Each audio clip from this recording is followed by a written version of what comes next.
الحمد للہ رب العالمین والعاقبۃ للمتقین والصلاة والسلام علی سید الانبیاء والمرسلین وعلى آلہ وأصحابہ الطیبین الطاہرین اما بعد فأعوذ باللہ من الشیطان الرجیم بسم اللہ الرحمن الرحیم والذین یقولون ربنا هب لنا من ازواجنا وذرریاتنا قرۃ اعین واجعلنا للمتقین اماما صدق اللہ العظیم قابل قدر قابل صدر احترام حضرت علامہ مفتی شمس الدین صاحب قبلہ مدظلہ العالی خطیب ذیشان حضرت مولانا سید امین القادری صاحب دیگر علماء احترام حاضرین و حاضرات السلام علیکم ورحمۃ اللہ وبرکاتہ۔ میرے پیارے آقا صلی اللہ علیہ وسلم کے پیارے دیوانوں جس آیے کریمہ کی تلاوت کا میں نے شرف حاصل کیا اس سے متعلق کچھ معروضات پیش کرنے سے پہلے آقا کریم رؤوف رحیم علیہ تحیت و تسلیم کی بارگاہ جس طریقے سے میں پڑھا ہوں عقیدت و محبت میں ڈوب کر اسی طریقے سے درود و سلام کا نذرانہ پیش کریں۔ الصلاۃ والسلام علیک یا رسول اللہ، الصلاۃ والسلام علیک یا حبیب اللہ، الصلاۃ والسلام علیک یا نبی اللہ وعلی آلک واصحابک یا حبیب اللہ صلی اللہ تعالی علیہ وسلم۔ میرے پیارے آقا صلی اللہ علیہ وسلم کے پیارے دیوانوں، ایک پرمغز اور ایمان افروز کتاب آپ نے مجھ سے پیشتر سماعت فرمایا۔ میں چاہوں گا کہ کچھ دیر میں بھی آپ کے سامنے اللہ اور اس کے رسول کے ارشادات سنانے کی سعادت حاصل کروں، لیکن اس سے پہلے ایک غلطی کی طرف اپنی توجہ کو مبذول کرانا چاہوں گا، اور وہ غلطی کون سی ہے اسے سنیں اور اس کا کریکشن کرنے کی، درست کرنے کی کوشش کریں۔ کیا وجہ ہے کہ آج ہندوستان میں نہیں بلکہ پوری دنیا میں علماء خطباء واعظین خطاب کرتے ہیں، لیکن اگر ہماری قوم کے سنورنے اور سدھرنے کا پرسنٹیج کا جائزہ لیا جائے تو ایسا محسوس ہوتا ہے کہ ہماری قوم کی پوزیشن ایسی ہے کہ سدھرنے کی بجائے اور بگڑتی جا رہی ہے۔ ہر جمعہ کو خطاب ہوتا ہے،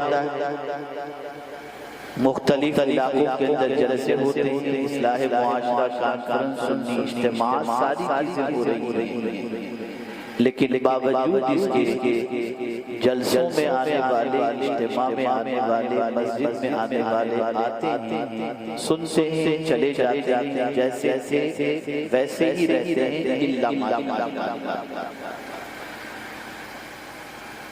وجہ کیا؟ وجہ سب سے بڑی ہے کہ میرے پیارے آقا صلی اللہ علیہ وسلم کے پیارے دیوانوں، ہم نے اللہ اور اس کے رسول جل جلالہ صلی اللہ علیہ وسلم کے ذکر پاک کی محفل کی برکتیں اور اس کے ادب سے آئی آپ سمجھتے ہیں کہ اس لیے صرف آپ یہاں پر حاضر ہیں؟ نہیں، یاد رکھیں جہاں اللہ کا ذکر اور اس کے رسول صلی اللہ علیہ وسلم کا ذکر ہوتا ہے، اللہ کے فرشتوں میں سے بعض ایسے فرشتے ہیں جن کا کام ہی یہ ہے کہ جہاں اللہ کا ذکر ہو رہا ہو اس محفل میں جا کر کے بیٹھ جائیں۔ آقا کریم صلی اللہ علیہ وسلم ارشاد فرماتے ہیں کہ کچھ فرشتے اللہ کے ذکر کی محفل کو تلاش کرتے ہیں، اور جب وہ محفل انہیں میسر آ جاتی ہے تو فرشتے اس محفل میں آ کر کے بیٹھ جاتے ہیں، اور جب محفل ختم ہوتی ہے اور فرشتے پلٹ کر اپنے رب کی بارگاہ میں حاضر آتے ہیں تو مولا ان سے فرماتا ہے کہاں سے آ رہے ہیں؟ فرشتے جواب میں عرض کرتے ہیں مولا فلاں جگہ تیرے ذکر کی محفل سجی تھی، ہم وہاں گئے تھے، وہاں سے آ رہے ہیں۔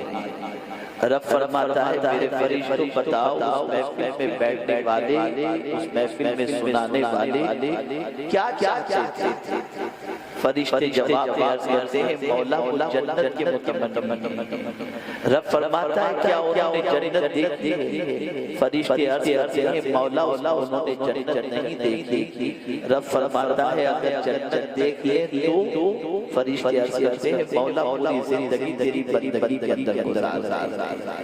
اے فرشتوں یہ بتاؤ کہ اس چیز سے پناہ مانگتے تھے؟ مولا وہ جہنم سے پناہ مانگتے تھے۔ رب ارشاد فرمائے گا کیا انہوں نے جہنم دیکھا ہے؟ فرشتے عرض کریں گے مولا انہوں نے جہنم نہیں دیکھا۔ اللہ عز و جل ارشاد فرماتا ہے اگر وہ جہنم دیکھ لیں تو مولا وہ زندگی میں تیرے گناہ نہیں کریں گے، تیری نافرمانی نہیں کریں گے۔ مولا ارشاد فرماتا ہے میرے فرشتوں گواہ ہو جاؤ اس محفل میں آنے والوں کی میں نے بخشش فرمائی۔ فرشتے عرض کرتے ہیں مولا اس محفل کی پوزیشن ایسی تھی کہ ایک بندہ محفل میں شریک ہونے کی غرض سے نہیں گیا، وہاں سے گزر رہا تھا، محفل دیکھی اور بیٹھ گیا۔ مولا اس کے لیے تیرا کیا حکم ہے؟ فرشتوں کو میرا مولا ارشاد فرماتا ہے میرے فرشتوں گواہ ہو جاؤ میں نے اس بندے کو بھی بخش دیا۔ پوچھنے کا مقصد یہ میں دیکھ رہا ہوں کوئی اڑ رہا ہے، کوئی موبائل بائک رہا ہے، کوئی پانی پھینک رہا ہے، کوئی پانی دے رہا ہے، میں یقین مانے بہت کم یوپی بہار اور بنگال میں تاریخ دیتا ہوں۔ اس کی سب سے بڑی وجہ یہ ہے کہ کسی کو یہ خبر ہی نہیں کہ ہم کیوں جا رہے ہیں پروگرام کے اندر، بس آ جاتے ہیں ٹائم پاس کرتے ہیں اللہ ماشاءاللہ اور چلے جاتے ہیں۔ تو بے مقصد کے مقصد کی محفلوں میں جا کر کے کیا فائدہ ہے جہاں آنے والوں کو سیکھنے کا ہی شوق نہ ہو؟ ادھر ادھر کی باتیں، کوئی ادھر دیکھ رہا ہے، کوئی ادھر دیکھ رہا ہے، کوئی ادھر کھیل رہا ہے، کوئی ادھر کھیل رہا ہے۔ تو وجہ سب سے بڑی یہ ہے نہ سدھرنے کی کہ ہم نے محفلوں کی عظمت نہیں جانی، محفل کی برکت نہیں جانی۔ واللہ میں آپ کو کہتا ہوں اللہ عز و جل کی ذات پر بھروسہ رکھتے ہوئے کہ اگر آپ یہاں پر اس فریضت سے بیٹھے ہیں کہ ہم اللہ اور اس کے رسول کے ارشاد کو سن کر اپنی زندگی کو بدلنے کی کوشش کریں گے اور اللہ اور اس کے رسول کے ارشاد پر عمل کرنے کی کوشش کریں گے، میں یقین کے ساتھ کہتا ہوں کل سے آپ کی زندگی میں تبدیلیاں شروع ہو جائیں گی۔ آپ کی سوچ کے اندر بہت زیادہ انقلاب رہ گئی، رسم اذان محب بلالی نہ رہی، فلسفہ رہ گیا، تلقین غزالی نہ رہی۔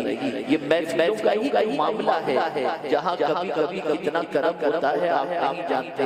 سیدنا غوث الثقلین قطب ربانی محبوب حقانی قندیل نورانی میران شاہ شیخ سیدنا سید عبد القادر جیلانی رضی اللہ مولا تبارک و تعالی عنہ خطاب فرما رہے تھے، اور آپ خطاب کے دوران ایک صاحب جو محفل میں موجود تھے بیٹھے بیٹھے ان پر غنودگی طاری ہوئی اور آنکھ لگ گئی غوث پاک رضی اللہ تعالی عنہ۔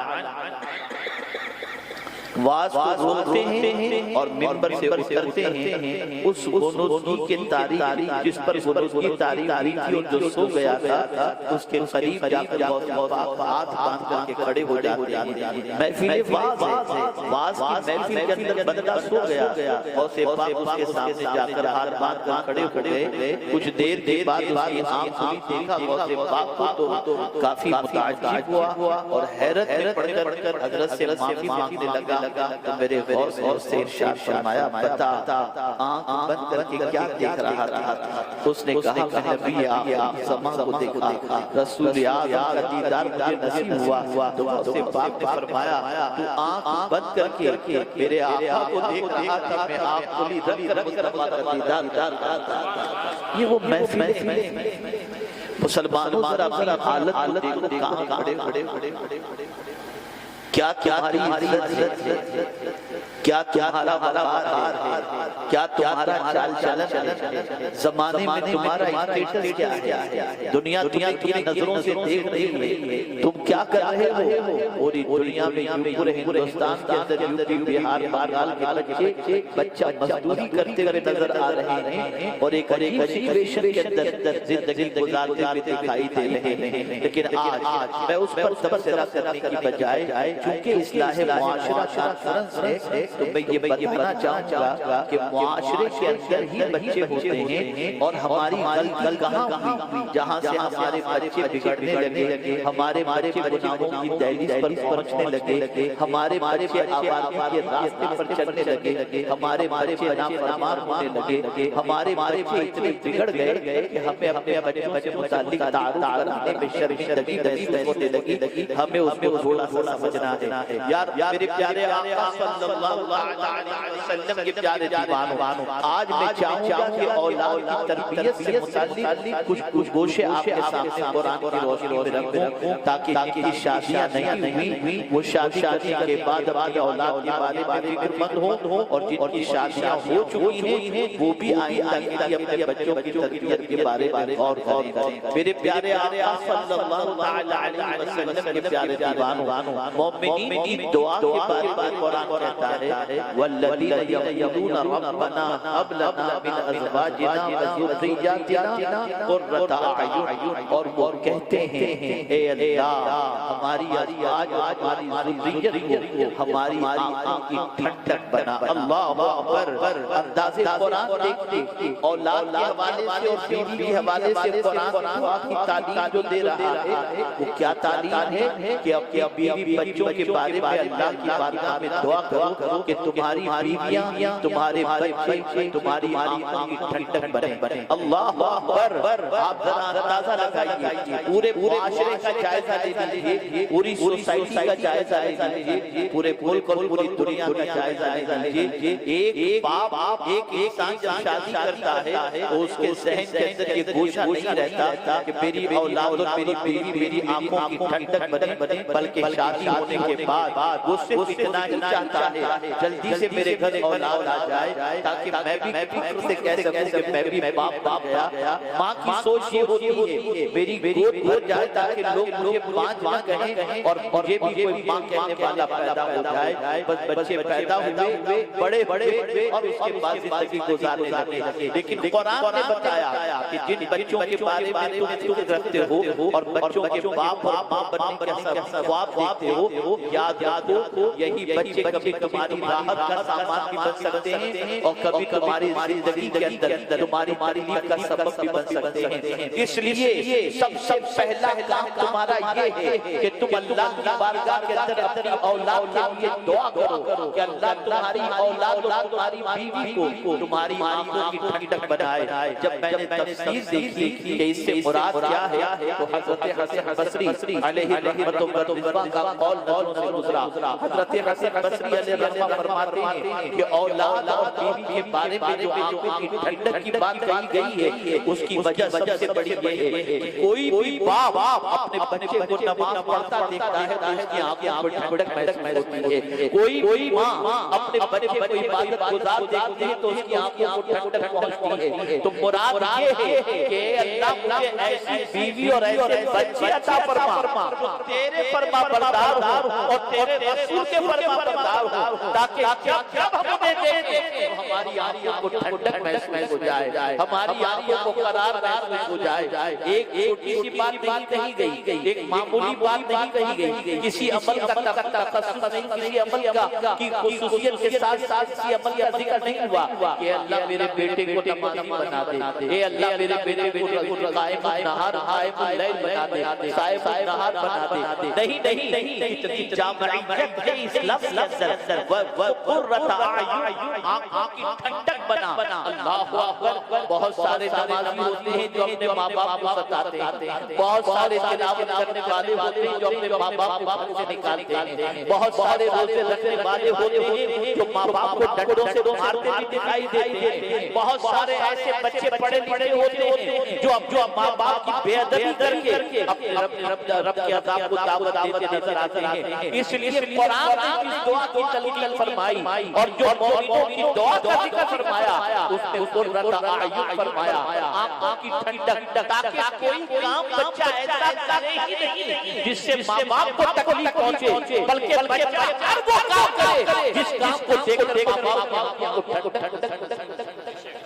تو پہلا بچے کے سلسلے میں نظریہ اور سوچ ہماری یہ ہونی چاہیے کہ ہم اللہ کی بارگاہ میں دعا کریں, اے اللہ ہمیں ایسی اولاد عطا فرما جو ہماری آنکھوں کی ٹھنڈک بنے. لیکن قربان جائیے, صرف آنکھوں کی ٹھنڈک کا ذکر نہیں کیا, یہاں تک ذکر ہوتا تو خود کے فائدے کی بات ہوتی, لیکن قرآن نے آگے کی بات بتا کر کے واضح کر دیا کہ ایسی اولاد نہیں جو خود صرف ہمیں فائدہ پہنچائے, بلکہ مولا ایسی اولاد عطا فرما جو دوسروں کو بھی فائدہ پہنچائے. تو قرآن نے کہا عام آدمیوں کا امام ہماری اولاد نہ بنے, وَجْعَلْنَا لِلْمُتَّقِينَ إِمَامًا, ہمیں بنا متقیوں کا پیشوا.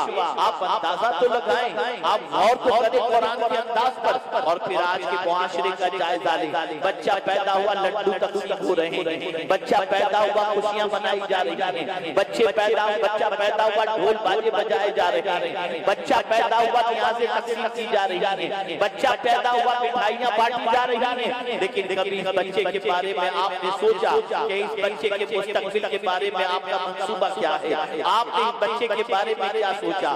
اس بچے کا حق آپ کے اوپر کیا ہے؟ تو یاد رکھیں اللہ عز و جل کی بارگاہ میں اولاد کے سلسلے میں یہ دعا کیا کریں کہ اے اللہ ہماری اولاد کو ہماری آنکھوں کی ٹھنڈک بنا. اسی طریقے سے حضرت حسن بصری رضی اللہ تعالی عنہ مزید ارشاد فرماتے ہیں کہ اللہ عز و جل کی بارگاہ میں آنکھوں کی ٹھنڈک اولاد کو بنانے کی دعا کرانے کی وجہ ایک یہ بھی ہے کہ آنکھوں کی ٹھنڈک اس اعتبار سے کہ کوئی ایسی حرکت وہ کرے ہی نہیں جس سے آنکھوں کو تکلیف پہنچے, جس سے دل کو تکلیف پہنچے. بچہ نافرمان نہ ہو, بچہ اللہ اور اس کے رسول کے ارشاد کے خلاف زندگی گزارنے والا نہ ہو. کل رات کی بات ہے, میں اندور کی سرزمین پر تھا, ایک ننھا سا بچہ جس کا نام امین تھا, وہ بچہ خدمت کر رہا تھا. اس کا باپ آیا اور آنے کے بعد مجھ سے کہنے لگا حضور اس بچے کے لیے دعا کریں. میں نے کہا اللہ اس کو آپ کی آنکھوں کی ٹھنڈک بنائے. بولے حضرت یہ میری آنکھوں کی ٹھنڈک ہی ہے, اور یہ کہہ کر وہ رو پڑے. میں نے کہا بھئی خیریت تو ہے؟ انہوں نے کہا حضرت یہ بچہ ایسا ہے, میں کہتا ہوں بیٹا کالے کلر کا کپڑا مجھے پسند ہے, تو یہی پہن. یہ 14 سال کا لڑکا دوسرے کلر کا نہیں پہنے گا, وہی پہنتا ہے. میں کہتا ہوں بیٹا پانی لا, سارے کام چھوڑ کر بیٹا پانی لا کر دیتا ہے. وہ سر دباتا اور میں کہوں بیٹے بس کر, بہت ہو گیا. تو بیٹا کہتا ہے نہیں ابا تھوڑی سی خدمت کا اور موقع مجھے عطا فرما دیجیے. آپ اندازہ لگائیں اولاد جب آنکھوں کی ٹھنڈک اس طریقے سے بنتی ہے, اس اولاد کا مستقبل تاریک نہیں ہوتا, اس اولاد کا مستقبل تابناک ہوا کرتا ہے. اور یاد رکھیں اولاد کے سلسلے میں ماں باپ کی دعا کو بہت مقام حاصل ہے. آقا کریم صلی اللہ علیہ وسلم فرماتے ہیں تین لوگوں کی دعائیں اللہ رد نہیں فرماتا. ایک مسافر کی دعا کو اللہ رد نہیں فرماتا, دوسرا مظلوم کی دعا کو اللہ رد نہیں فرماتا, اور تیسرا پیغمبر رحمت صلی اللہ علیہ وسلم فرماتے ہیں باپ کی دعا کو اولاد کے حق میں رد نہیں فرماتا ہے, بلکہ ایک مقام پر پیغمبر رحمت صلی اللہ علیہ وسلم فرماتے ہیں باپ کی دعا اولاد کے حق میں وہ مقام آتی ہے جو نبی کی دعا ہوتی ہے. اے رسول اعظم صلی اللہ علیہ وسلم کے دیوانوں, بڑی دعائیں کرتے ہیں میرا بیٹا انجینئر بن جائے, اے اللہ میرے بیٹے کو انجینئر بنا دے, ڈاکٹر بنا دے, سائنسداں بنا دے, محقق بنا دے, ریسرچ اسکالر بنا دے. ضرور آپ یہ دعا کریں, لیکن یہ دعا خاص طور پر کریں اے اللہ میری اولاد میری آنکھوں کی ٹھنڈک بنا دے, اے اللہ میری اولاد میری آنکھوں کی ٹھنڈک بنا دے. کہیں ایسا نہ ہو کہ یہی اولاد جس کے لیے تم اتنی دعائیں کرتے تھے, یہ اولاد بڑی ہونے کے بعد تمہیں گھر سے دھکا دے کر نکالے, بڑھاؤ کہہ کر کے پکارے, تمہارا مذاق اڑائے, تمہیں ڈیڈی اسٹاپ کہے, اور جب تم پھانسو تو اس کو تکلیف ہو. اس طرح سے نہیں, بلکہ اولاد کے لیے دعا کرو وہ تمہاری آنکھوں کی ٹھنڈک بنے, یہاں تمہاری نیند کھلی وہ تمہارے سامنے پانی دے کر کے کھڑا موجود ہو. اس طریقے سے تو یہاں ہماری سب سے بڑی غلطی یہ ہوئی ہے کہ ہم نے دعاؤں کے اندر ان دعاؤں کو نہیں شامل کیا جو دعائیں قرآن کے اندر موجود ہیں, جو اللہ کے کلام کے اندر موجود ہیں. اللہ عز و جل نے مومنین کی دعاؤں کے بارے میں فرمایا کہ مومنین جو دعا کرتے ہیں وہ دعا کیا ہے, وہ اپنی بیوی اور بچوں کے لیے دعا کرتے ہیں کہ پروردگار انہیں ہماری آنکھوں کی ٹھنڈک بنا.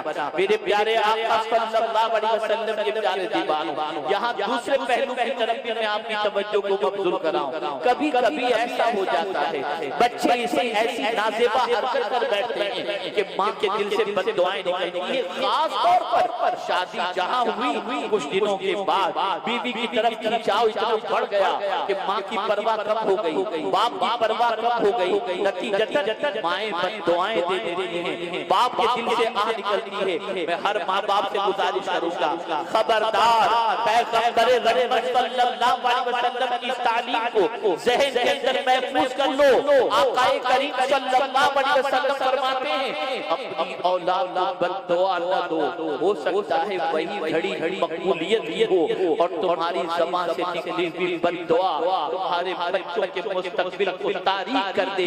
اس کے بعد تم ہزار کاوشیں کرو لیکن تمہاری کاوشیں کارگر ثابت نہ ہوں. یہ مفہوم حدیث میں نے عرض کیا. ماں بد دعا دے دیتی ہے, جا اللہ تجھے تیری اولاد نہ دکھائے, جا اللہ تجھے ذلیل و رسوا کرے, جا اللہ تجھے تباہ کرے, جا اللہ تیری روزی میں تنگی پیدا کرے, تجھے جنت کا بھکاری بنائے.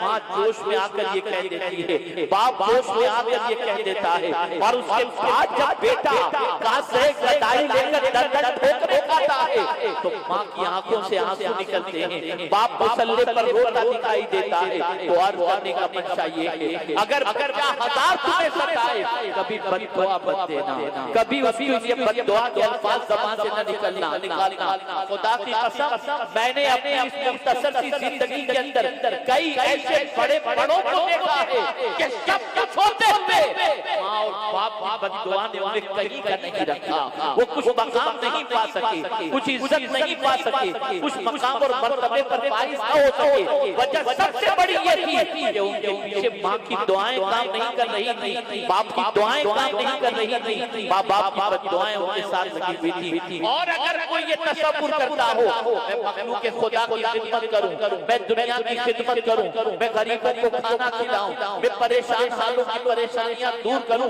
لیکن ماں کی دعا کی مجھے ضرورت نہیں, تو میں آپ سے عرض کرتا ہوں آپ اور کیا ہیں. پوچھو حضرت موسیٰ کلیم اللہ سے جب ان کی والدہ کا وصال ہوا اور پروردگار نے کوہ طور پر بلایا تو موسیٰ علیہ السلام سے فرمایا موسیٰ ذرا سنبھل کر عرض کرتے ہیں مولا اس سے پہلے بھی تم نے کوہ طور پر بلایا تھا، کبھی یہ نہیں فرمایا سنبھل کر کے آنا، آج اے قریب کوئی یوں فرما رہا ہے کہ سنبھل کر کے آنا۔ تو پروردگار نے جواب میں ارشاد فرمایا موسیٰ پہلے جب تو نکلا کرتا تھا تو تیری ماں دعا کرتی تھی، اب تیری ماں کا وصال ہو چکا ہے، تیرے لیے دعا کرنے والا کوئی نہیں ہے۔ تو جب جلیل کو ماں کی دعا کی ضرورت ہے تو کیا ہمیں آپ کو ماں کی دعا کی ضرورت نہیں؟ اے رسول گرامی وقار صلی اللہ تعالی علیہ وسلم کے دیوانوں، تو یہ بات دل کے اندر محفوظ کر لو، ماں باپ کی طرف سے اولاد کے لیے پہلا حق یہ ہے کہ اللہ کی بارگاہ میں دعا کرو، اور وہ دعا قرآن نے بتائی وہ یہ ہے ربنا ہب لنا من ازواجنا وذریاتنا قرۃ اعین، اے اللہ ہماری آنکھوں کی ٹھنڈک بنا۔ اللہ اکبر، اولاد جب آنکھوں کی ٹھنڈک ہوتی ہے تو ماں باپ کا بڑھاپا بھی جوانی میں بدل جایا کرتا ہے۔ باپ جب اپنے بیٹے کو بڑھاپے کے اندر عبادت گزار دیتا ہے اور اوقات نہیں دیتا تو اس کی عمر میں، اس کی صحت میں اضافہ ہوتا چلا جاتا ہے۔ خیر اس پر اگر گفتگو کروں تو وقت کافی لمبا چلا جائے گا، لیکن آئیے اب دوسرے حق کی طرف میں آتا ہوں۔ باپ اور ماں کی طرف سے اولاد کے سلسلے میں دوسری سچویشن کیا ہے؟ پہلی چیز اولاد کے حق میں دعا، اور دعا بھی کیا؟ آنکھوں کی ٹھنڈک کی دعا۔ یہ آج سے دل میں بٹھا لو، اپنی اولاد کے لیے یہی دعا کرو، اے اللہ ہماری اولاد کو ہماری آنکھوں کی ٹھنڈک بنا۔ اس آنکھوں کی ٹھنڈک والی دعا کے اندر ہر نیکی آ گئی، ہر بھلائی آ گئی، ہر اچھائی آ گئی، ہر خوبی آ گئی، اور جب ہر خوبی آ گئی تو تمہاری آنکھوں کو ٹھنڈک پہنچے گی۔ ہم بات آنکھوں کی ٹھنڈک کی آئیے تو عرض کروں، مصطفیٰ جان رحمت نے بھی فرمایا مجھے بھی آنکھوں کو ٹھنڈک لگی ہے۔ اللہ اکبر، ایک ماں جب اپنے بچے کو عبادت گزار دیکھتی ہے تو ماں باپ کی آنکھوں کو ٹھنڈک پہنچتی ہے، اور جب کوئی امتی نماز پڑھتا ہے تو مصطفیٰ کی آنکھوں کو ٹھنڈک پہنچتی ہے۔ اللہ اکبر، تو ماں باپ کی آنکھوں کو بھی ٹھنڈک پہنچاؤ اور مدینے کے تاجدار کی آنکھوں کو بھی ٹھنڈک پہنچاؤ۔ آگے دوسری بات سماعت فرمائیں، رسول اعظم صلی اللہ تعالی علیہ وسلم نے اولاد کے سلسلے میں دوسری بات جو فرمائی وہ یہ ہے، قرآن نے جو فرمائی وَلَا تَقْتُلُوا أَوْلَادَكُمْ خَشْيَةَ إِمْلَاقٍ نَحْنُ نَرْزُقُهُمْ وَإِيَّاكُمْ إِنَّ قَتْلَهُمْ كَانَ خِطْئًا كَبِيرًا۔ آج بچے پیدا کرنے کے سلسلے میں لوگ یہ تصور کرتے ہیں زیادہ بچے تو کھلائیں گے کہاں سے، پڑھائیں گے کہاں سے، پلائیں گے کہاں سے، پرورش کہاں سے کریں گے، اور کبھی کبھی ایسا ہوتا ہے کہ بیوی امید سے ہو تو حمل گرا دیا جاتا ہے کہ کہیں بچہ پیدا ہوگا تو اس بچے کی پرورش کون کرے گا۔ قرآن نے قید لگا دی وَلَا تَقْتُلُوا أَوْلَادَكُمْ خَشْيَةَ إِمْلَاقٍ، املاق کا توجہ فرمائیں۔ قرآن واضح لفظوں میں انسان کی فطرت کی عکاسی کرتا ہوا نظر آتا ہے۔ اپنی اولاد کو مفلسی کے ڈر سے ختم نہ کرو، ہم تم کو بھی روزی دیتے ہیں اور تمہیں بھی روزی عطا کریں گے، تمہارے بچے کو روزی قدرت عطا کرے گا، تمہیں روزی اللہ عطا کر رہا ہے۔ کون ہے تمہیں روزی عطا کرنے والا؟ اور یہ باباؤں کے بہت زیادہ چکر میں پڑنے والوں، بس اوقات مسلمان یہ کہتا ہے کہ فلاں بابا نے کہہ دیا تیری روزی باندھ دی گئی۔ ارے نادانو ذرا قرآن پڑھو، کسی کی طاقت نہیں کوئی کسی کی روزی کو باندھ سکے، کسی کی روزی کو بڑھا سکے یا کم کر سکے، یہ اللہ کے دست قدرت میں ہے۔ میرے مولا نے فرمایا اللہ یبسط الرزق لمن یشاء ویقدر، اللہ جس کی چاہتا ہے روزی کشادہ کر دیتا ہے اور جس کی چاہتا ہے روزی تنگ کر دیتا ہے۔ کوئی بابا تنگ نہیں کر سکتا۔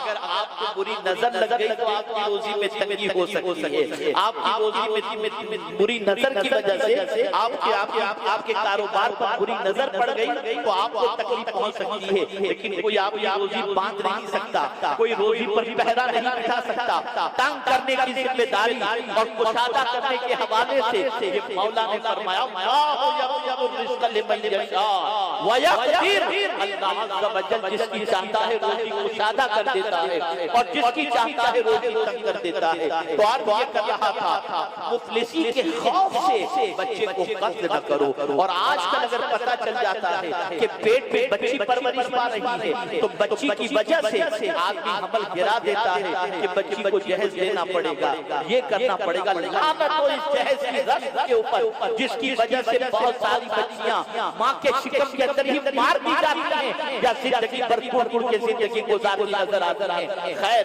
تو دوسرا حق یہ ہے وَلَا تَقْتُلُوا أَوْلَادَكُمْ خَشْيَةَ إِمْلَاقٍ، یاد رکھو انہیں بھی روزی اللہ عطا کرے گا اور تمہیں بھی روزی اللہ عطا کرنے والا ہے۔ ہم سب کو اللہ روزی عطا کرتا ہے، یہ دوسرا حق ہے۔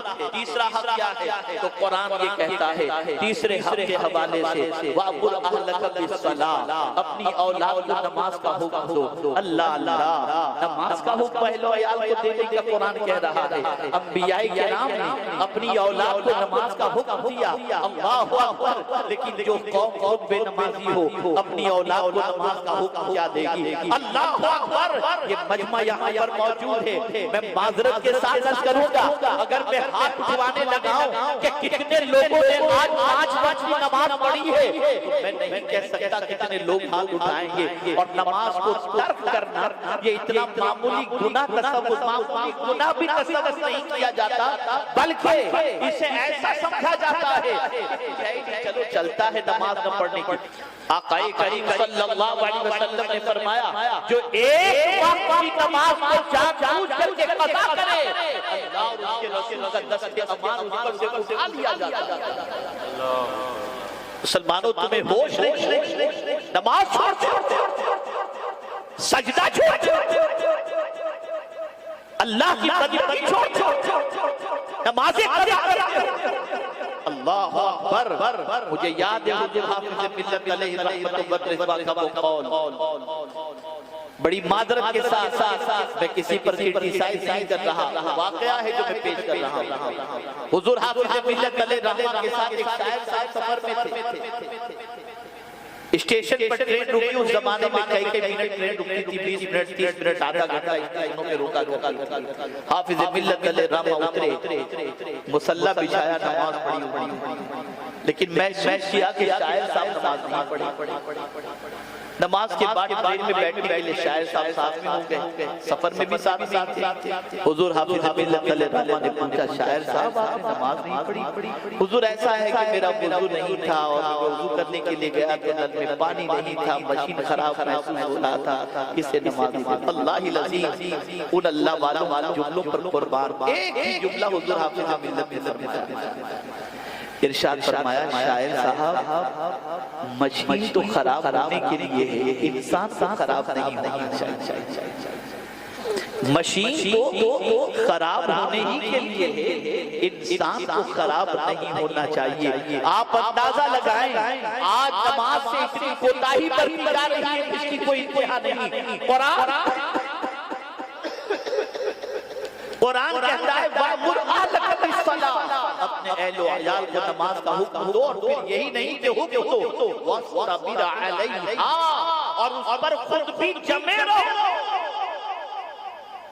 آج ہمارے بچے ہمیں نماز پڑھتے دیکھتے نہیں، سگریٹ دیکھتے، گٹکا کھاتے دیکھتے، پکچر دیکھتے، رات بھر گپ شپ کرتے دیکھتے، واٹس ایپ پر چیٹنگ کرتے دیکھتے، یہ ساری برائیاں کرتے ہوئے ہمارے بچے آج ہماری آنکھوں کے سامنے ہمیں دیکھتے ہیں، اور دیکھنے کے بعد ان بچوں کے دل میں کوئی خیال پیدا نہیں ہوتا کہ ہمیں بھی بارگاہ سمجھیت میں سجدہ ریز ہونا چاہیے۔ آؤ میں بتاؤں کہ مائیں اپنے بچے کو نمازی بنانے کے لیے کتنا جتن کیا کرتی تھی۔ بابا فرید کی زندگی کا مطالعہ کرو، اللہ اکبر۔ بابا فرید الدین گنج شکر رحمت اللہ علیہ ننے سے بچے ہیں، چھوٹے سے بچے ہیں، ابھی عمر کی چھٹی دہلیز پر انہوں نے قدم رکھا ہے۔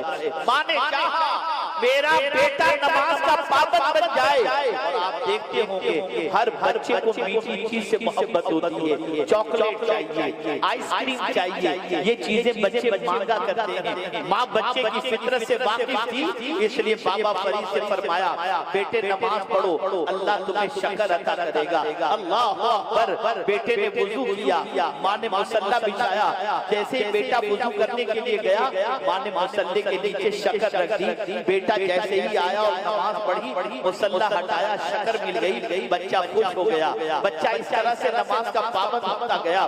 ماں ہر نماز کے وقت مصلی کے نیچے شکر رکھ دیتی تاکہ بچہ نماز پڑھے اسے شکر مل جائے، اس طرح بچہ نماز کا عادی بن گیا۔ بابا فرید نماز کے عادی بن گئے۔ ابھی کچھ دن گزرے تھے کہ دوستوں کے ساتھ کھیلنے کے لیے کچھ باہر گئے، ماں کی تشویش بڑی کہ میرا بیٹا کھیلنے کے لیے اپنے دوستوں کے ساتھ باہر گیا ہوا ہے اور وہاں نماز کا وقت ہوگا تو بچہ نماز پڑھے گا، اور آج اگر وہاں اس نے نماز پڑھی اور مصلی کے نیچے سے شکر نہیں نکلی تو بھرم ختم ہو جائے گا۔ اللہ اکبر، ادھر بچہ نماز کا وقت ہوا دوستوں سے کہتا ہے، بابا فرید کہتے ہیں آؤ نماز پڑھ لیں۔ دوستوں نے کہا فرید نماز پڑھیں گے تو کیا ملے گا؟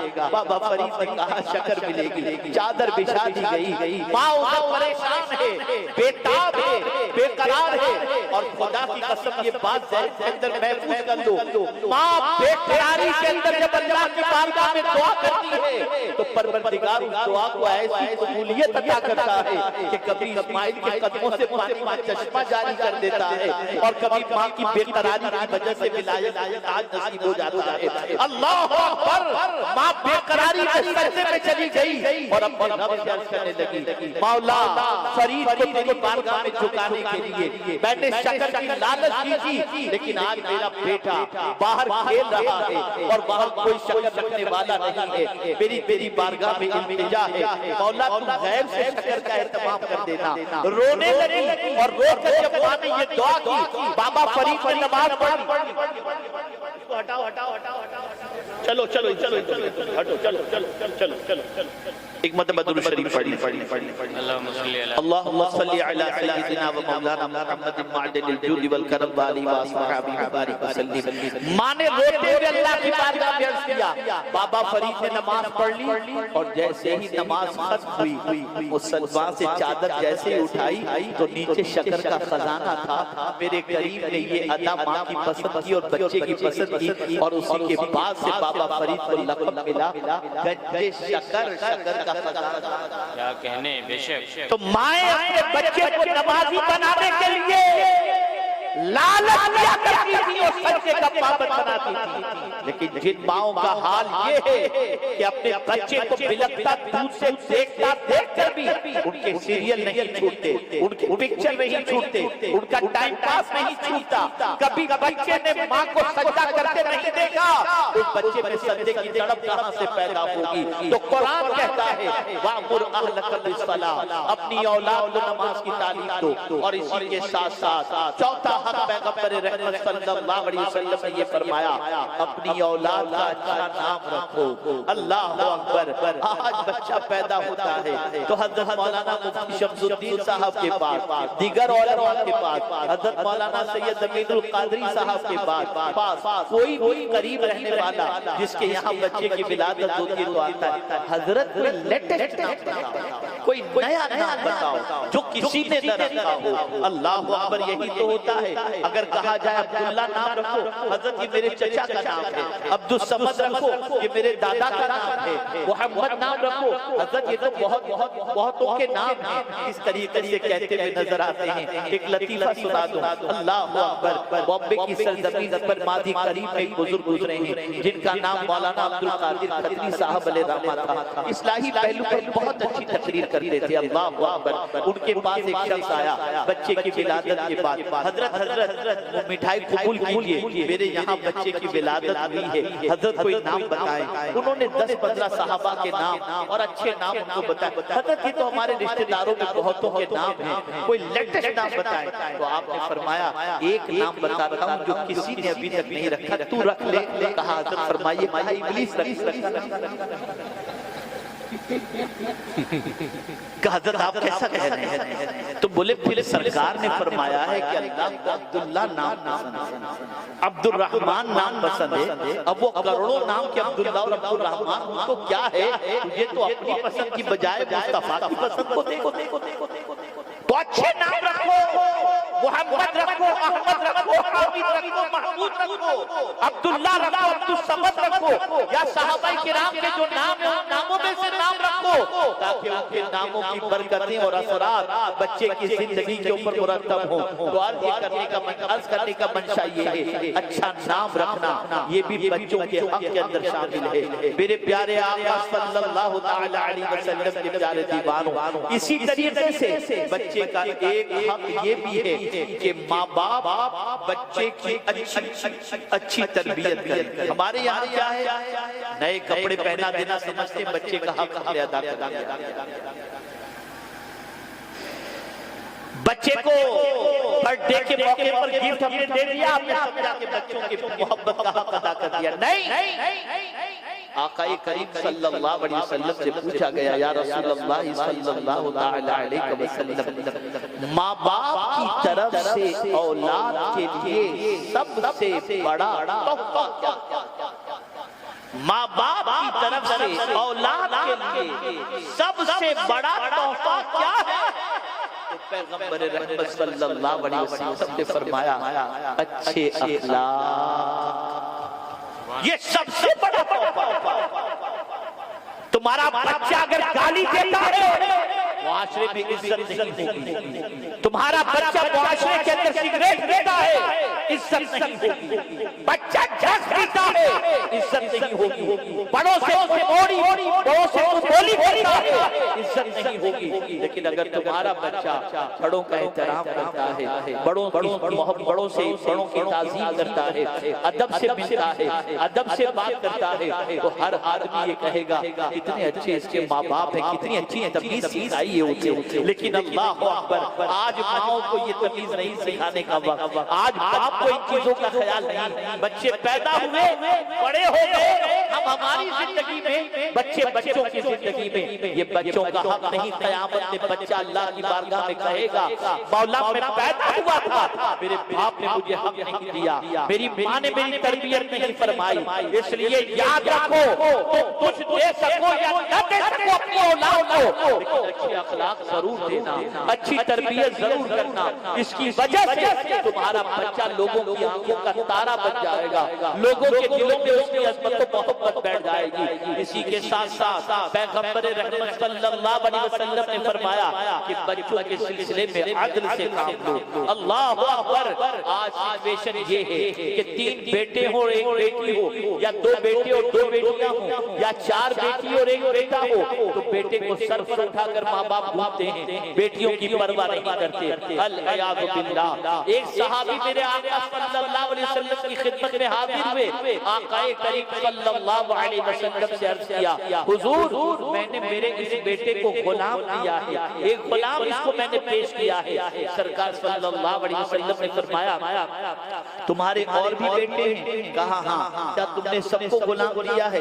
کہا نہیں۔ تو سرکار نے فرمایا اس سے غلام واپس لے لو، اولاد اپنی اولاد میں عدل کرو، اپنی اولاد کے ساتھ انصاف کرو۔ اللہ اکبر، گورا بیٹا پیدا ہوا تو ہاتھوں میں اٹھا کر گھومتے ہو، اور کالے بیٹے کا تعارف کرانے میں ہچکچاتے ہو۔ سن لو، اپنی اولاد کے ساتھ انصاف سے پیش آؤ، اپنی اولاد کے ساتھ عدل کرو، اپنی اولاد کے ساتھ انصاف کے ساتھ پیش آؤ، ورنہ یہی اولاد جس کا دل دکھے گا، جس کے دل آزاری ہوگی، یہی اولاد قیامت میں تمہارے لیے سر کا درد بن جائے گی۔ اور بیٹیوں کی ولادت پر کبھی افسردہ نہ ہونا، کبھی غمگین نہ ہونا، کبھی پریشان مت ہونا۔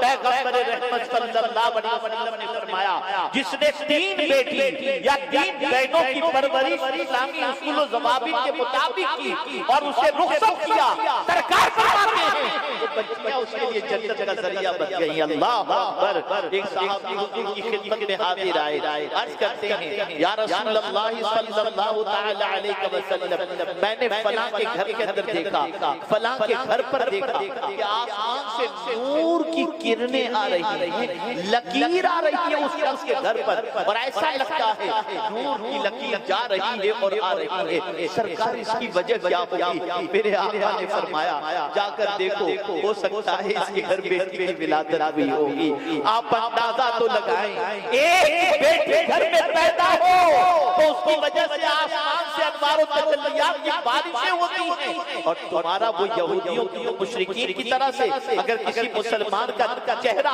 فاق ہو جاتا ہے بیٹی کی ولادت پر، افسردہ ہو جاتا ہے، تو میں یہ سمجھتا ہوں اس کے ایمان کی کمزوری ہے۔ بیٹی بھی خدا کی طرف سے ہے، بیٹا بھی خدا کی طرف سے ہے، اس لیے بیٹی کی ولادت پر افسردہ نہیں ہونا چاہیے، بلکہ پیغمبر رحمت کا بیٹی سے سلوک ذرا دیکھیں، آپ کی عقل رہ جائے گی۔ دنیا کا ہر شخص رسول رحمت صلی اللہ علیہ وسلم سے محبت کرنے والا ہر شخص یہ چاہتا ہے کہ پیغمبر رحمت صلی اللہ علیہ وسلم سے قیامت میں مصافحہ ہو جائے، اور دنیا میں صحابہ یہ چاہتے تھے سرکار کے دست کرم کو بوسہ دینے کی سعادت نصیب ہو جائے، لیکن آپ جانتے ہیں وہ رسول جن کے دست کرم کے بارے میں میرے امام فرماتے ہیں، ہاتھ جس شخص اٹھا غنی کر دیا، موج بحر سماحت پہ لاکھوں سلام۔ مصطفیٰ جان رحمت صلی اللہ علیہ وسلم کا دست کرم، اس کی عظمتوں کا کیا کہنا، لیکن جانتے ہیں جب پیغمبر رحمت صلی اللہ علیہ وسلم کے گھر خاتون جنت آتی، سرکار اٹھ جاتے، خاتون جنت کا ہاتھ اپنے ہاتھ میں لیتے اور ان کے ہاتھوں کو چوما کرتے۔ یہ بچی کے ساتھ حضور کا سلوک، سفر میں جاتے سب سے آخر میں خاتون جنت سے ملتے، پلٹتے تو پہلے خاتون جنت سے ملتے۔ اندازہ لگائیں بیٹی سے یہ پیار، یہ بھی مصطفیٰ جان رحمت صلی اللہ علیہ وسلم کی سنت مبارکہ ہے۔ اور آخری بات یاد رکھو، حضرت سعد بن ابی وقاص رضی اللہ تعالیٰ عنہ بیمار ہوئے، رسول رحمت صلی اللہ علیہ وسلم کے پاس حاضر آئے اور عرض کرنے لگے یا رسول اللہ صلی اللہ تعالیٰ علیہ وسلم میں چاہتا ہوں میرا مال خیرات کرنا، سب کے سب مال خیرات۔ آقا کریم صلی اللہ علیہ وسلم نے فرمایا نہیں، اتنا نہیں۔ تو انہوں نے عرض کیا یا رسول اللہ صلی اللہ علیہ وسلم نصف خیرات کریں؟ سرکار نے فرمایا نہیں، کہا چوتھائی خیرات کریں؟ سرکار نے فرمایا کہ دیکھو جتنا ممکن ہو سکے کچھ اپنے بچوں کے لیے بھی چھوڑو۔ آقا کریم صلی اللہ علیہ وسلم فرماتے ہیں اپنے بچوں کو اس حال میں چھوڑ کر کے مرنا کہ بچے انتقال تمہارے انتقال کے بعد دوسروں کے سامنے دستے سوال پاس کریں، اس سے بہتر ہے کہ اپنے بچوں کے لیے کچھ چھوڑ کر کے مرا جائے۔ یہاں سے یہ بات سمجھ میں آئی کہ اگر ماں باپ اپنی اولاد کے لیے گھر، کاروبار، پیسہ چھوڑ کر کے مرتے ہیں تو یہ تعلیمات نبویہ کے خلاف نہیں ہے، یہ تعلیمات نبویہ کے عین مطابق ہے۔ تو میرے پیارے آقا صلی اللہ علیہ وسلم کے پیارے دیوانوں، اب آخری بات کر کے یہ بات کر کے میں اپنی گفتگو کو ختم کرتا ہوں۔ ہم پوری دنیا کے اندر دندناتے ہوئے گھومتے ہوں اور پوری دنیا میں دولت کے اعتبار سے، شہرت کے اعتبار سے ہمارے نام مشہور ہو، لیکن سچویشن یہ ہو کہ گھر میں بیوی ہمیں دیکھ کر ناراض ہوتی ہو، بچے دیکھ کر چھپ جاتے ہوں، تو ہمارے اوپر دنیا تو بہتری کا فقرہ بہتری کا لیبل لگا سکتی ہے، لیکن رسول رحمت کی طرف سے وہ شخص بہتر نہیں۔ میرے آقا فرماتے ہیں تم میں سب سے بہتر وہ ہے جو اپنے اہل و عیال میں بہتر ہے، اور میں تم سب میں بہتر ہوں کہ اپنے اہل و عیال میں بہتر ہوں۔ تو خدا کے لیے اپنی اولاد اپنے بیوی بچوں کے ساتھ اچھا سلوک کریں، اور جو حقوق اور جو تعلیمات قرآن و حدیث کی روشنی میں میں نے پیش کی اس پر عمل کرنے کی کوشش کریں۔ میں دل کی تہ گہرائیوں سے وہی گرامی حضرت مولانا مفتی شمس الدین صاحب کو ایڈوانس میں ہدیہ تبریک پیش کرتا ہوں، اور بچے کی طرح الحمدللہ مولانا حامد رضا نجمی جو ہمارے یہاں انہوں نے تعلیم حاصل کی بڑی شرافت کے ساتھ، بڑی دیانت کے ساتھ، اور بڑے اچھے انداز میں انہوں نے اپنا تعلیمی سفر مکمل کیا اور بہترین عالم اور فرما بردار بیٹے بن کر کے آج وہ اپنی زندگی گزارے. ان کا عقد کل ہے. اللہ کرے ان کی زندگی میں خوشیاں ہی خوشیاں رہیں اور اللہ تعالیٰ انہیں بھی قرآن اور حدیث پر عمل کرنے کی توفیق نصیب فرمائے. پروردگار ہم سب پر کرم کی نظر فرمائے. آج سے اپنی سوچ بدلو, اپنی فکر بدلو, اپنے نظریات بدلو. بچوں کی پرورش کے لیے سیریل میں مت دیکھو کہ بچے کیسے پالے جاتے ہیں, بلکہ قرآن میں دیکھو, حدیث میں دیکھو کہ پالنے کا طریقہ اللہ اور اس کے رسول نے کیا عطا فرمایا. انشاءاللہ دنیا آخرت دونوں سے بچ جائے گی. وما علینا الا البلاغ المبین. السلام علیکم ورحمۃ اللہ وبرکاتہ.